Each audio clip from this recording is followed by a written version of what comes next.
Good afternoon, my dear students. Today we are going to study about physical properties of the material. Earlier we have studied about the mechanical properties of material, and here the physical properties of the material. What is the definition? What are the classification of these properties that we are going to study? So, first of all, what is physical properties? Physical properties are employed to describe the response of a material to imposed stimuli under conditions in which external forces are not concerned. Here, these are the physical properties including that is dimensions, 2 is color, melting point, structure, appearance, density, porosity. So here are the physical properties of the material. First of all, the dimension. What is dimension? Is it necessary for every material? Yes. So dimension of a material implies its size, like your breadth, length, width, and the diameter of the material. And the shape of the material, that is, if the material will be the square, or it is circular, or it is angular. It means it is the properties of dimension, and it includes the properties of the physical properties of the material. The next is, what is appearance? Different materials have different looks. A metal looks clearly distinct from wood or plastic. So appearance means even every materials themselves have got different appearance, like your aluminium is a silvery white metal, whereas your copper appears a brownish red. So appearance include luster, color and finish of a material. Luster means it is the ability of a material to reflect light when finely polished, or it is the brightness of the surface. So the appearance metal themselves have got different appearances. It is all about the appearances properties of a material. So next is your color. Color is that aspect of appearance of a material that depends on the spectral composition of the light reaching the retina of the eyes and on the light's temporal which spatial distribution, or the color of the material is very helpful in identification of any other material. So it is all about the color properties of a material. Here we are going to study about the density properties. What is density? The density is the weight of unit volume of a material expressed in metric units. Its value for metals can be calculated from any other reaction. You know that the density of the water is 1000 meter cube. So density depends to some extent on the purity of metal, pores, volume and treatment that the metal has received. Your next is, what is porosity? A material is said to be porous if it pores within it. Pores can absorb lubricant as in a sintered self-lubricating bearing.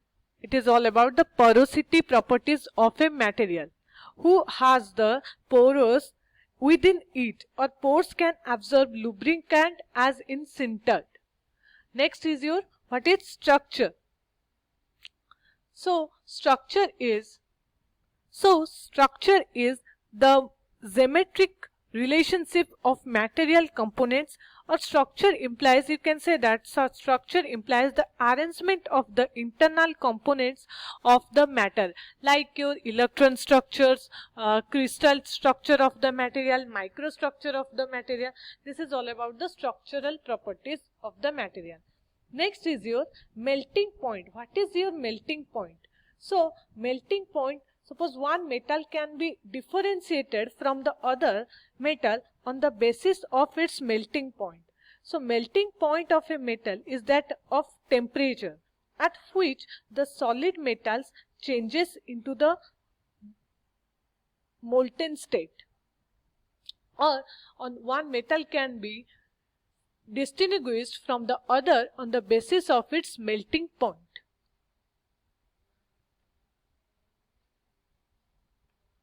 Your next is your chemical properties of the material. So what is chemical properties?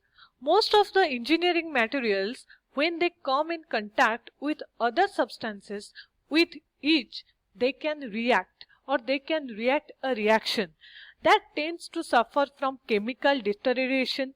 This necessitates the study of chemical properties of a material. The chemical properties describe the combined tendencies, corrosion characteristics, or reactivities, or your solubilities, etc. of substances. Some of the chemical properties are corrosion resistance, chemical composition, and acidity. So what is corrosion? It is the deterioration of a material by chemical reaction with its environment, or it degrades material properties and reduces economic value of the material. Sometimes corrosion attacks metals as well as non-metals. Okay, so in your non-metals, the corrosion happens earlier. Corrosion of concrete by sulfates in soils is a common problem. So it is all about your corrosion properties, or the corrosion properties includes the chemical properties of a material. So those are the engineering requirements. What are the engineering requirements?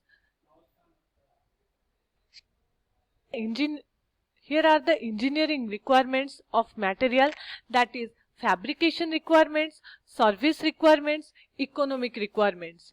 So what is fabrication requirements?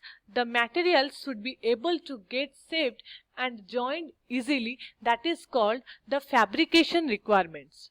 So in your fabrication requirements, it includes your selection of the material, or material's reliability, or the safety of the material, or the physical attributes, environmental condition. Those are the fabrication requirements of the material.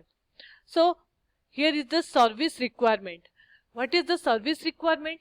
The material selected for the purpose must stand up to service demands, proper strength, wear resistance, etc. It means the service requirements includes the disposability, recyclability, availability. Those are in the service requirements in your metal.